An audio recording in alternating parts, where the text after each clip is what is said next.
সকাল থেকে আকাশটা মেঘলা ছিল, তো এখন দেখছি রোদ্রু বেরিয়েছে। মনটা কিন্তু সেই লেভেলের খুশি লাগছে। তো অনেক কিছু কাছাকাছি রয়েছে, সেই কারণেই কিন্তু রোদটা একটু চাইছিলাম। তো এই যে পুজো পাঠ কিন্তু আমার হয়ে গিয়েছে মন্দিরে ঘরের ভেতরে। তো এখন এই যে দেখো টুকাই কী করছে, তো কাঁঠাল বিচিগুলো এগুলো না রোদে একটু শুকনো করে তারপর এগুলো তরকারি বানালেও ভালো লাগে, বেশ ভালো লাগে। তো সেই মতো করে রোদে দিয়েছি শুকনো হওয়ার জন্যে। তো চলো, hello friends, good morning, welcome সবাইকে আমার চ্যানেলের পক্ষ থেকে। তো তোমরা সবাই কেমন আছো? আশা করছি খুব ভালো আছো, আমিও বেশ আছি।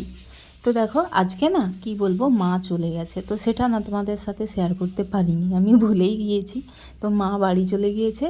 তো এখন এই যে টুকটুক করে সমস্ত কাজ সেরে নিচ্ছি। তো মা কিন্তু একদম সকালবেলায় চলে গিয়েছে। তো পুজো সেরেছি, তারপরে এই যে ফ্রিজ থেকে মিষ্টি বের করে কিন্তু মিষ্টিটা খেয়ে নিলাম। রোদ্রুর বেরিয়েছে, আর এই যে দেখো সাথে সাথেই কিন্তু ছাদে চলে যাচ্ছে। ছাদে কাজ রয়েছে, কি বলো তো, আগের দিন থেকে যে দেখিয়েছিলাম চালগুলো রোদে দিতে হবে, সেইগুলো না রোদে দিয়েছে। তো কিছুক্ষণ হয়েছে, এটাতে আবার হাতে করে মেলতে হবে। তো সেই কারণে এখন আসলাম, সময় হয়ে গিয়েছে। বাবা বলল যে বৌমা যাও আর ছাদে চালটা একটু উল্টে পাল্টে দিয়ে এসো, সেই কারণে আসলাম। আর প্রচণ্ড রোদ, কি বলো তো, এই এখন যদি মানে ছাদের রোদ্রে কেউ যদি থাকতে পারে, বলবো কি বলবো, অবস্থা একেবারে খারাপ হয়ে যায়।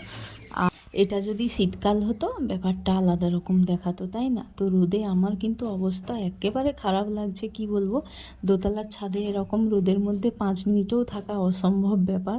তো এই যে গোটা ছাদ ভর্তি কিন্তু জামা কাপড় রয়েছে, আর তো এখনও কাছাকাছি রয়েছে। তো এখন কিন্তু অনেক বেজে গিয়েছে। তো টুকাই আজকে বাড়িতে রয়েছে।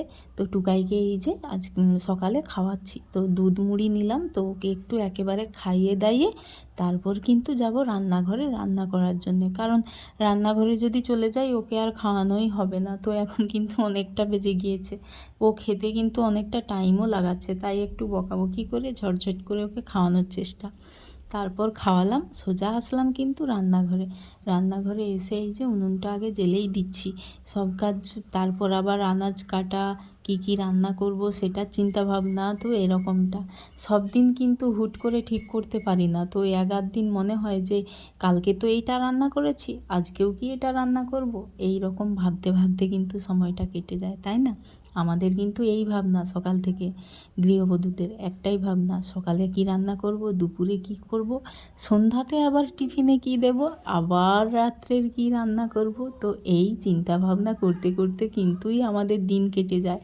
তারপর আবার বাচ্চারা রয়েছে, তো এই সমস্ত করে না সময় চলে যায়। আজকে রান্না করব চিংড়ি মাছের একটা ঝোল বানাবো। এই যে এই চিংড়ি মাছগুলো তো কালকেও ছিল, আজকেও হচ্ছে। তো এই বাকি কয়েকটা রয়েছে, তো কালকে বেশিটা রান্না হয়ে গিয়েছে, আজকে এই কয়েকটা রয়েছে। চিংড়ি মাছের একটু মানে ঝোলটা তোমরা দেখো, সিম্পলভাবে কিন্তু এই চিংড়ি মাছের এই ঝোলটা খুব টেস্টি লাগে। মাছগুলোকে আগে ভেজে নিয়েছি, তেলের উপর এই যে দিয়ে দিলাম 5 ফোড়ন, একটু হাতে স্ম্যাচ করে দিয়ে দিলাম, এটার কিন্তু স্বাদটা ভালো হয়। তারপর দিয়ে দিলাম পেঁয়াজ, আর এটা কিন্তু খুব অল্প তেলের মধ্যেই রান্না করছি। তো এই ঝোল রান্নাগুলো কিন্তু অল্প তেলেই করলে বেশি ভালো লাগে। তারপরে এই যে দেখো পেঁপে দিয়েছি, পটল দিয়েছি, আলু দিয়েছি, তারপর দিয়েছি ঝিঙে। তো এই যে মানে কয়েকটা সবজি দিয়ে যে চিংড়ি মাছের ঝোল, তো এটা কিন্তু জাস্ট ওয়াও লাগে। তো লবণ হলুদ দিয়ে এটাকে কষিয়ে নিয়েছি, তারপর দিয়ে দিচ্ছি এই যে একটু আদা বাটা দিলাম, হলুদ, লবণ, লঙ্কা গুঁড়ি, এগুলো দিয়ে কষিয়ে কিন্তু জল ঢেলে দিলাম, সাথে চিংড়ি মাছগুলো দিয়ে দিতে হবে, দিয়ে একটু ফুটিয়ে জাস্ট সেদ্ধ হয়ে গেলে সব কিছু নামিয়ে ফেলতে হবে। তো দেখো কথা বলতে বলতে কিন্তু আমার ভাতটাও হয়ে গিয়েছে। ভাতের পর এই যে ঝোলটা কিন্তু আমার কমপ্লিট হয়ে গেল।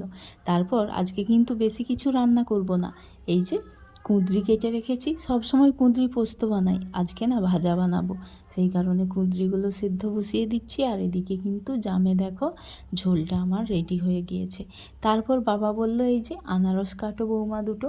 তো বাড়ির গাছের এই যে আনারস, তো এইগুলো এখন কাটতে বসে পড়েছি। আমি কিন্তু এখানে আসার পর, বিয়ের পর থেকে কিন্তু মানে আনারস কাটার দায়িত্বটা কিন্তু আমার। আমি না ভালো আনারস কাটতে পারি জানো তো।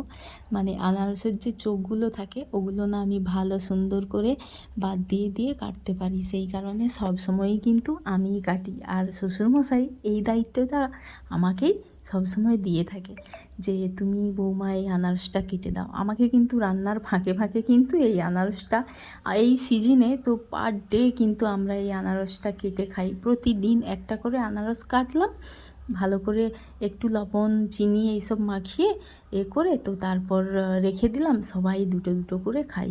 তো বেশ ভালো লাগে বলো, বাড়ির গাছের জিনিস খেতে কার না ভালো লাগে। তো এখন দেখো আনারসটা কেটে কিন্তু দিয়ে দিয়েছি, আর এদিকে আমার রান্নাগুলোও তো করতে হবে। কুঁদরি সেদ্ধ হয়ে গিয়েছে, কুঁদরিটা ভাজা বানাবো, তারপর দেখা যাক আর কি। তো এই যে দেখো মাছ ছিল কয়েকটা, তো ওইটাকে মাখা করাবো।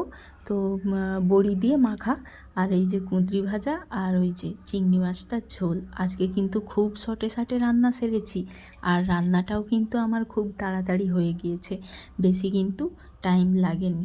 চলো এবার যাই।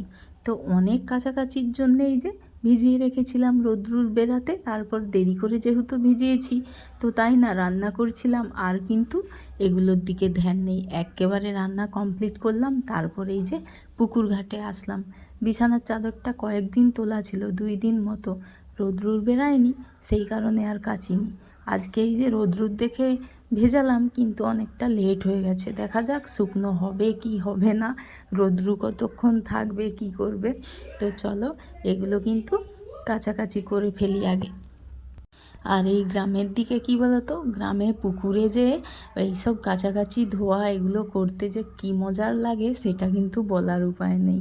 মানে পুকুর ছাড়া আমরা সত্যি মানে এমনি ট্যাপের জলে কলের জলে এগুলো না, এই কাজগুলো করা অসম্ভব ব্যাপার আমাদের কাছে।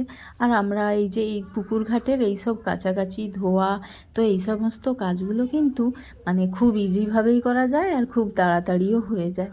তো দেখো একটু সাবান মেখে ওগুলোকে করে নিলাম, আর তারপরে এই যে এখন পুকুর ঘাটে নামছি। আর দেখো এখন যদিও বা বর্ষাকাল পড়ে গিয়েছে, কিন্তু বৃষ্টি তো সেভাবে হচ্ছে না, পুকুরের জল কিন্তু খুব একটা বেশি নেই আর খুব একটা ভালো নেই। তো তাও কিন্তু এই পুকুরের জলেই কাজ করতে আমাদের বেশি ভালো লাগে। তো এই যে এখন এগুলো ধুয়ে ফেলি, তারপর চট করে কিন্তু রোদ্রে দিতে হবে। আবার দেখছি রোদ্রুর মোটামুটি একটু যেন কেমন হয়ে যাচ্ছে, তো সেটাই টেনশন লাগছে। কি বলো তো, ভিজে থেকে থেকে একটা শুকনো হওয়া, বাতাসে শুকনো হওয়া সেই জিনিসটা, আর রোদ্রে শুকনো হওয়া, দুটো জিনিসের মধ্যে কিন্তু অনেকটা তফাৎ থাকে। আর এই গাছপালা, এই সবুজ, এই সমস্ত কিন্তু, আর এই বাইরের মানে ঘরের ভেতরের ভ্লগ বানানো আর বাইরের ভ্লগ বানাতে কিন্তু বেশি ভালো লাগে। ওই যে পাড়া প্রতিবেশী দেখলে কি ভাববে কি বলবে, এই সমস্ত লোকের কথায় খুব আমি কান দিয়ে ফেলি জানো তো।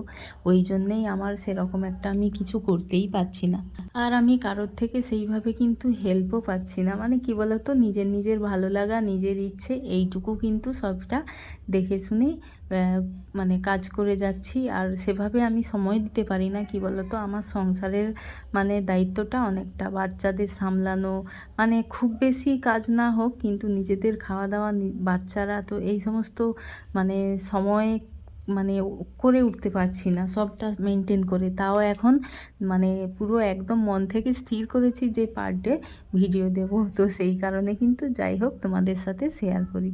তো দেখো আজকে এই ফুলগুলো ফুটেছে, অতি সামান্য, হয়তো তোমরা ভাববে যে এই সামান্য জিনিসটা কিন্তু রোজ দেখাই।